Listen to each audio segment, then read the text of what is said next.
Olá, alunos da Univesp, bem-vindos à nossa segunda aula do curso.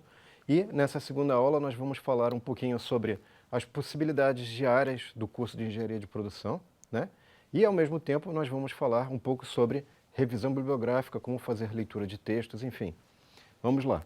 Então, nessa aula, pessoal, o que a gente vai fazer? A gente vai fazer aqui uma coisa que é importante, a gente vai fazer um paralelo com a disciplina de metodologia e a gente vai estar olhando essa questão de definir o problema de pesquisa. Então, definir o problema de pesquisa também pode ser feito a partir da revisão, né? Bibliográfica. Claro que é mais importante se você encontrou antes qual é o problema da sua pesquisa, né? Qual é o problema que você quer resolver.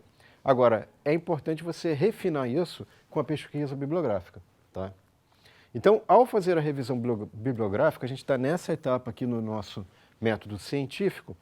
E o que é importante? A gente tinha falado lá qual é o problema que a gente pode ter, né? A gente pode ter um problema relacionado a, por exemplo, eu vou analisar na fábrica gargalos, eu vou procurar gargalos na fábrica, ou eu vou fazer a prospecção sobre qual é o impacto que a manutenção pode ter na operação dessa máquina e, consequentemente, no resto da operação da fábrica, né? Enfim, o que é interessante? Eu vou colocar aqui um primeiro site para vocês poderem brincar ou poderem, digamos assim, experimentar, é uma palavra mais apropriada, experimentar a questão de prospecção, aí, de busca de publicações relacionadas ao tema que você quer, enfim, realizar. Então aqui tem um site bastante importante, que é o site da Bepro. Vamos ver se a gente coloca na descrição do vídeo esse link aqui, né? E lá nesse link, o que você vai encontrar? Você vai encontrar todos os trabalhos que já foram produzidos e que foram colocados no Encontro Nacional de Engenharia de Produção, ENEGEP, né? Então aqui você tem aqui todos os artigos em formato eletrônico, né? Você poderia olhar aqui a pesquisa de trabalhos, né? Então, como é que você pode fazer isso? Você pode fazer da seguinte forma. Aqui você pode selecionar, rolando a barra, né, em todas as edições do ENEGEP, selecionar a edição de 2018 e fazer uma pesquisa de trabalho somente na edição de 2018, né? E aí, o que você pode ter aqui?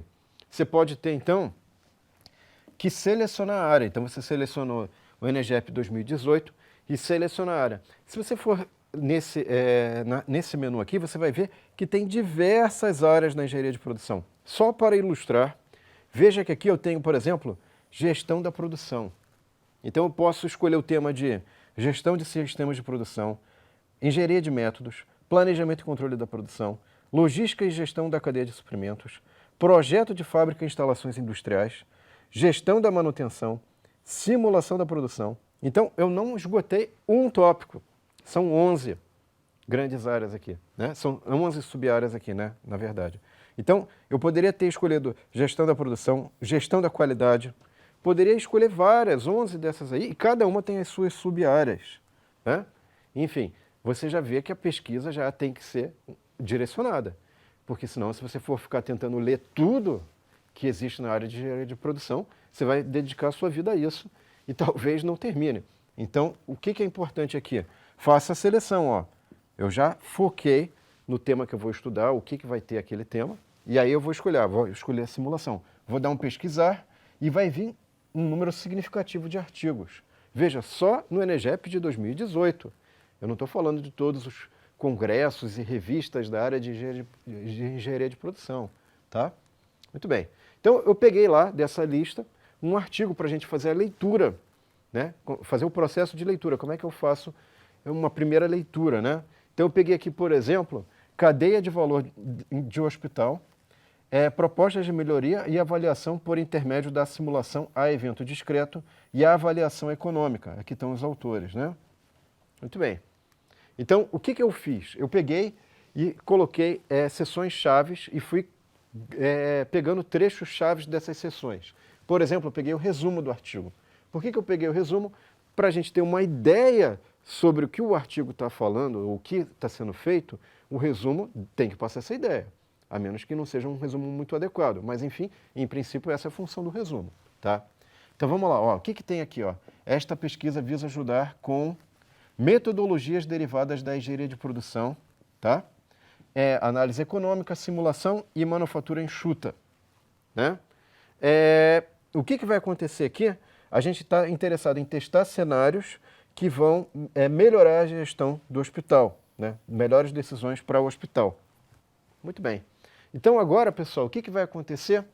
Eu vou continuar a minha leitura. Eu entendi mais ou menos o escopo geral do artigo, usando as próprias palavras do artigo. Eu peguei trechos do resumo, então é como se eu estivesse fazendo, digamos assim, um arquivo sobre aquele artigo. Eu posso pegar as palavras do artigo e pegando pequenos trechos para entender sobre o que fala aquele artigo. Isso é importante na nossa pesquisa bibliográfica. Eu não posso sair citando artigos sem ter entendido o que é o artigo, qual é a contribuição dele, enfim. Tá? Agora, o que mais que eu tenho aqui? O sistema de saúde no Brasil figura numa colocação global expressiva em uma lista publicada referente aos encargos econômicos causados por insuficiências cardíacas, no valor de 1,5 bilhões de reais. Então, por que ele está estudando a melhoria no processo específico ali de cirurgia cardíaca? Porque isso tem um impacto econômico. Então, é o que a gente está falando aqui, qual é a motivação econômica, né? E veja, como é que ele obteve esse número da cabeça dele? Eu peguei e fui numa revista que não é científica, um jornal. Não, ele pegou uma referência bibliográfica aqui que fez uma prospecção de dados, foi numa base de dados, verificou essas informações. Então, é uma revista científica, né? Enfim, se você for pegar, por exemplo, saiu num anuário estatístico, de quem? Do IBGE, da CNI, da CNT, tem que tomar esse cuidado, tá? Muito bem. Agora, pessoal, vamos falar sobre o seguinte, qual é a metodologia que ele empregou? No resumo falava, mas a gente vai obter um detalhamento maior, como manufatura enxuta, Lean Manufacturing, né? Então, por enquanto, não acrescentou nada em relação ao resumo. E aí ele fala assim, o mapeamento da cadeia de valor, VSM. Então, além das várias coisas que existem na manufatura enxuta, ele dá ênfase específica na questão da Value Stream Mapping, tá? E aí o que ele fez aqui? Ele botou até um gráfico aqui, mapeamento da cadeia de valor do ambulatório do marca-passo, né? Como é que é o funcionamento desse processo aqui, tá? E, obviamente, ele não fez isso, mas você poderia ter feito um trabalho à parte de lembrar quais são os 7 princípios do Lean, que vão orientar, obviamente, o trabalho aqui, né? Que é, por exemplo, superprodução, espera, transporte, processamento, estoque, movimentação e defeitos. Então, por que é importante a gente lembrar disso? Para saber se o artigo aproveitou todas ou aproveitou algumas, ou qual que ele aproveitou, qual que ele deu mais ênfase. Isso é importante, tá? Muito bem. Então, outra coisa que é importante aqui, como é que ele usou o Lean com a simulação? Como é que ele combinou essas técnicas? Então, eu fui lá no artigo e procurei entender melhor isso. Ele fala que a simulação pode ser caracterizada como imitação de um processo ou sistema do mundo real, tá? E aí ele cita o Jerry Banks, que é uma referência clássica em simulação, tá? Muito bem. Agora, o que mais que ele fala? Como metodologia complementar ao Lean, à simulação, a evento discreto. Então, veja, ele combinou essas duas ferramentas. Aqui ele fala claramente essa combinação, tá? Enfim, ele vai usar todas aquelas coisas de Lean, as metodologias de prospecção de problemas, de desperdícios, né? Os 7 desperdícios do Lean, para encontrar oportunidades de melhoria no processo. Tá? A ideia dele é essa. Aqui eu tenho um layout que ele fez para a simulação, né? Layout, né? E aqui depois ele obteve alguns resultados. Então aqui veja que interessante, ele obteve os locais, né? Sala 200, 201, 202, 203, enfim. E aqui está o nível de ocupação, digamos assim, operação, né? Aqui tinha uma ociosidade e essa ociosidade aqui foi eliminada, tá? Isso é interessante para você verificar, enfim, para você depois comparar resultados, se você tentar reproduzir e tal. Mas o que acontece aqui? Isso não te dá uma ideia tão objetiva para um gestor, né? A pessoa que está gerando o hospital, ela vai querer uma informação mais objetiva. E nesse caso o artigo fornece, que é legal. Por quê? Porque ele dá o custo total de operação, dá o número de pacientes atendidos atualmente no hospital. Aqui está o quanto que vai, digamos assim, melhorar, né? caso você decida adotar uma série de medidas, né? E o mais importante aqui que está realçado em vermelho é justamente qual é a redução de custo em percentual, né? Em termos de custo operacional. Tendo em vista que a área de saúde vão desembolsos razoavelmente grandes, isso é uma contribuição relevante. Então aqui é uma coisa bacana que o artigo tenha colocado isso de forma tão concreta, tão específica e bem direcionada, tá? Um segundo artigo que a gente tem também que envolve simulação, que eu selecionei aqui, é a modelagem e simulação de layout para pequenas e médias empresas, né? Então, nesse caso, o que foi feito aqui? Foi feito o seguinte, vamos pegar o resumo do artigo e vamos selecionar trechos desse resumo para a gente ver se entendeu corretamente. Esse artigo aborda a modelagem e simulação de layout. Então, envolve simulação, vamos realçar simulação e layout, né? Na melhoria do processo produtivo em uma pequena empresa. Realizou-se a cronometragem de cada um dos processos e, separadamente, o tempo de atividades, né? O arranjo físico escolhido foi o tipo funcional e o novo layout foi elaborado e as modificações foram implementadas em um novo modelo de simulação, tá? Então, ele propôs mudanças para melhorar os processos e o que teve de resultado no fim? Apontando que as alterações acarretariam numa diminuição de 34% do tempo de produção. Então, o legal aqui do resumo, um bom resumo, na verdade, sempre vai ter que ter todos os principais elementos do artigo. Ele vai ter o contexto, né? Vai ter a metodologia, vai ter também aqui como foi feito esse trabalho, né? Os resultados, a coleta de dados e tal, e aqui tem a contribuição, ou digamos assim, o que ele está fornecendo de melhoria, né? Muito bom. Agora, qual é a motivação econômica aqui? Meio que já foi colocado isso lá no resumo, mas não estava muito claro. Então, o que acontece aqui? Ele está colocando aqui o problema deste trabalho está relacionado ao desenvolvimento das pequenas e médias empresas para que consigam acompanhar o mercado que está cada vez mais competitivo, tá? Então, ele quer tornar a empresa mais eficiente, tá? E aí, o que ele colocou como questão para ele resolver? Ó, como questão de pesquisa, modelagem e simulação de layout, como que elas podem auxiliar na melhoria dos processos produtivos. Ele escolheu uma pequena ou média empresa para fazer esse trabalho, tá? Tá, qual foi a metodologia empregada? Ele fez o seguinte, ó, ele pegou produtos, layout, processos de produção, controle e registro de tempos, para melhor entendimento da situação. Então, ele ainda está numa fase que não está muito estruturado como é que ele vai resolver esse problema. Então, ele está fazendo uma série de mapeamentos, produto de processo, de quanto tempo que gasta em cada processamento. Isso vai ficar mais claro daqui a pouquinho, tá? As informações obtidas referentes ao layout foram organizadas para a melhor visualização do fluxo e mapeamento de processos. Então, agora o que ele fez? Ele também vai pegar o layout e vai dizer como é que os processos vão fluir por esse layout, tá? E olha só, isso aqui é uma parte bem interessante, que mostra que ele fez um bom planejamento de projeto. Por quê? Porque ele verificou que os tempos de fabricação estavam dispostos num Excel. Então, veja, a empresa já tinha esses tempos, ele não teve que, em tese, coletar.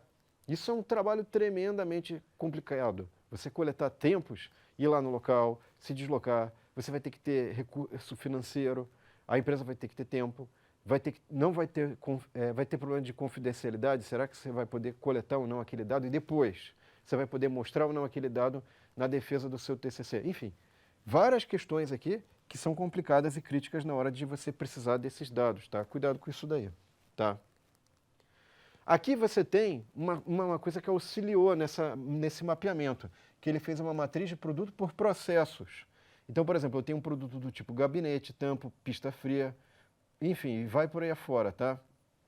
E aí ele está vendo o seguinte, olha, esse gabinete vai ter que passar no corte MDF, no corte funcionado, CNC, caldeiraria. Ele está obtendo, digamos assim, o fluxo pelo qual esse produto tem que passar dentro dessa fábrica, tá? Isso vai ser importante para ele depois fazer a simulação. Então, isso aqui é um elemento pré-simulação que é importantíssimo, tá? Depois, o que ele fez aqui? Ele pegou essa tabela e foi colocando, ó, pista fria, colocação de serpentina e montagem de fundo, injeção de poliuretano, enfim. E com isso ele orientou quais são os tempos que ele tinha que ter, né? Então a pista fria, por exemplo, eu vou ter que olhar o local 2, local 3, local 4, quanto tempo que ela está gastando. Aqui, é claro, ele colocou médias, né? Em minutos, mas eventualmente você poderia botar uma triangular, fazendo uma entrevista adicional com as pessoas que participam dos projetos e tal. O problema é, será que vai ter tempo para você fazer essa coleta? Isso é um complicador adicional, tá? Aqui tem o layout proposto, repara que foi um trabalho bem detalhado, tem várias partes aqui do processo, enfim, botou solda, polimento, estoque, botou várias partes aqui do seu processo, tá? E aí a parte importante, que é referente aos resultados obtidos. Veja que é o seguinte, ele pegou e referenciou resultados da simulação para dizer o seguinte, se você pegar a situação atual, você leva 6 horas e 15, tá? Então, o tempo atual dado pelo software é de 6 horas. E a tabela 2 seria de 6 horas e 15, validando a simulação. Então, ele primeiro fez a validação da simulação. Será que a simulação está compatível com o que se espera, com os dados coletados? Validou. Aí ele verificou que não são necessários o mesmo número de montadores, então você pode propor uma redução. E não só isso, você reorganizando o layout, você pode levar menos tempo para fazer a produção. E o tempo de produção, na verdade, foi reduzido em 34%. Tá? Então ficou bem legal, ficou bem caracterizado as vantagens dele adotar essa metodologia e os ganhos que foram obtidos com o uso dessa metodologia. Tá? Então, pessoal, o que a gente vai fazer na próxima aula? A gente vai pegar esses artigos e eu vou mostrar para vocês como é que a gente usa os conceitos daquele livro A Arte de Ler para a gente frisar ou realçar como é que a gente deve fazer a leitura de artigos, usando esse livro A Arte de Ler. Tá? Então, para a próxima aula, a gente vai aprender a ler de forma bastante precisa, bastante forte, para conseguir extrair o máximo possível dos artigos que a gente vai usar para o nosso TCC. Obrigado, espero que vocês tenham gostado e até a próxima aula. Tchau!